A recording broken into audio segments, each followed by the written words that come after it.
Have you heard of Article 13 and how it could kill our internet and send us back to the Stone Age? Well, today I just want to rant about the EU, also known as Big Brother.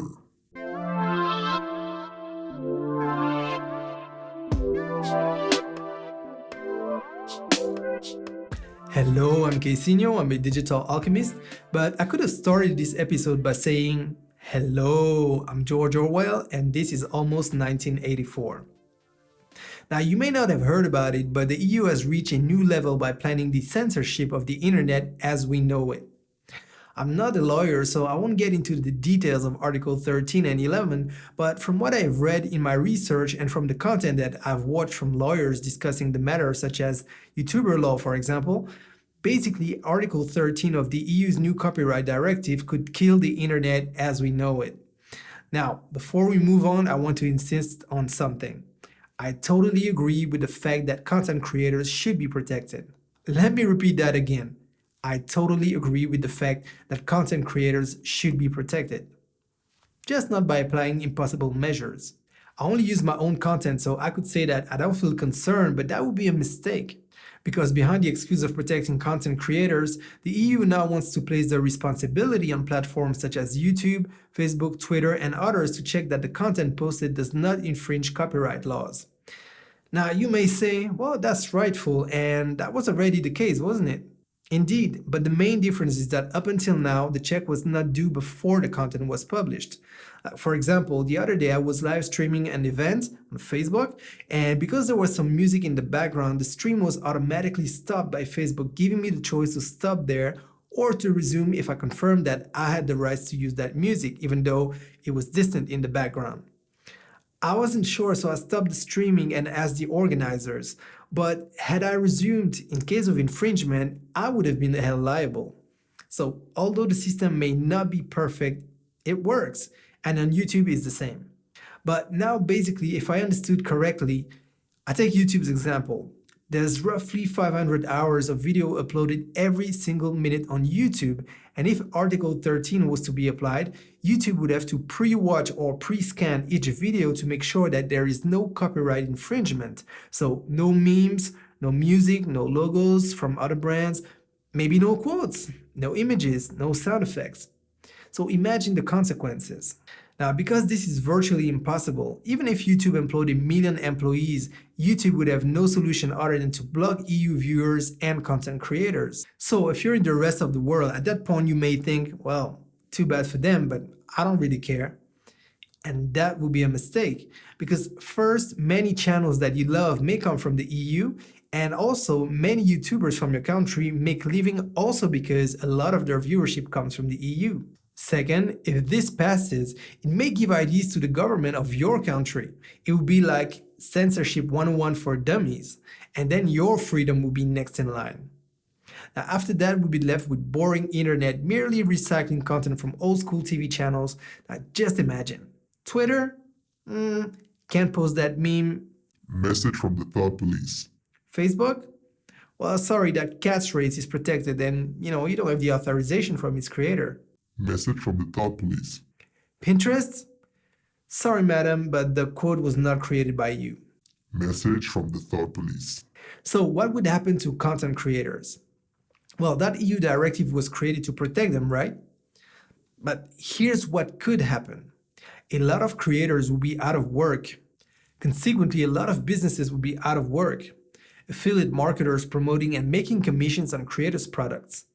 Next in line, a lot of graphic designers, web studios, and marketing agencies would lose a big part of their customers because if there are no creators and no one promoting their products, well, that would mean a loss of business. So for all of these types of service-based companies that could still maintain shop, prices would go up. And I could go on and on and on. Once again, I may not have grasped all these subtleties of this directive, and from what I understood, the final text has not passed yet.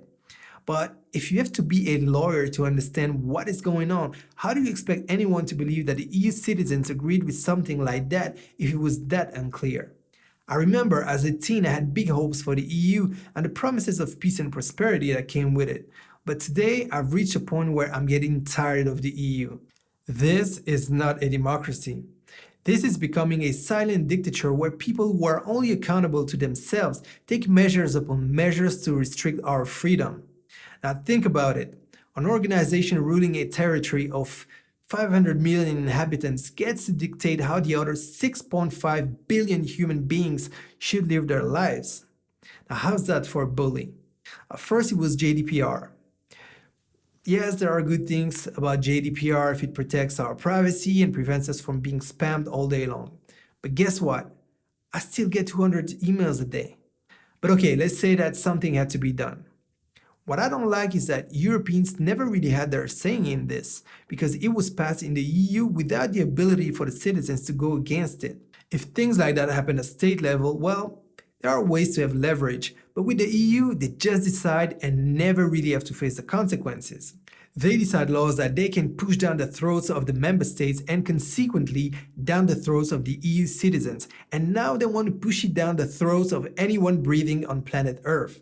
So if you're living in South Africa and you want to send an email link to your 50,000 members email list that would then redirect to your website, and if just one member happens to live in the EU in Austria, for example, then you must take measures that may cost you thousands of dollars or even more depending on the size of your digital assets, just because Big Brother from the EU says so. Now just imagine for 1 minute that China decides to do the same with their own laws, and India, and the US, and Australia, and so on, each setting up their own set of rules to be applied to the entire world. Now that wouldn't be manageable, would it? So why does the EU think that they can force the whole world into adhering to its nonsense policies? Now how sick is that? Now I'm sure that there are men and women in the EU institutions that want to do good. But unfortunately, it seems that they are a minority looking at all the nonsense going on in the EU. Or maybe it comes from a good intent. But because the only thing they understand about digital is how to click on send after writing an email, they shouldn't be allowed to decide our fate when it comes to the digital age. But I'm not naive. There are many interests at stake. Big media groups have suffered ever since the internet has developed and grown into gigantic proportions. So this could be their chance to get back in the game. But the world has changed, big brother. We don't like your policies. We don't like your old school television. We don't want to sit and wait for the next show.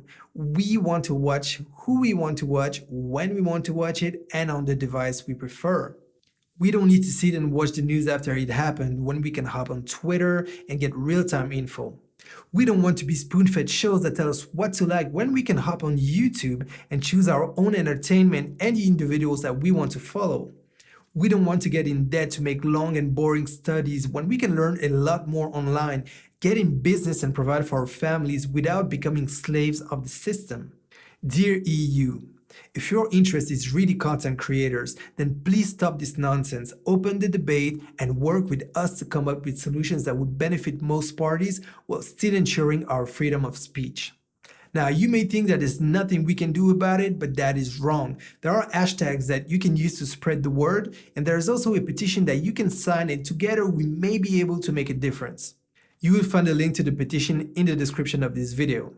I count on you. It's about your freedom, my freedom, and the internet of tomorrow.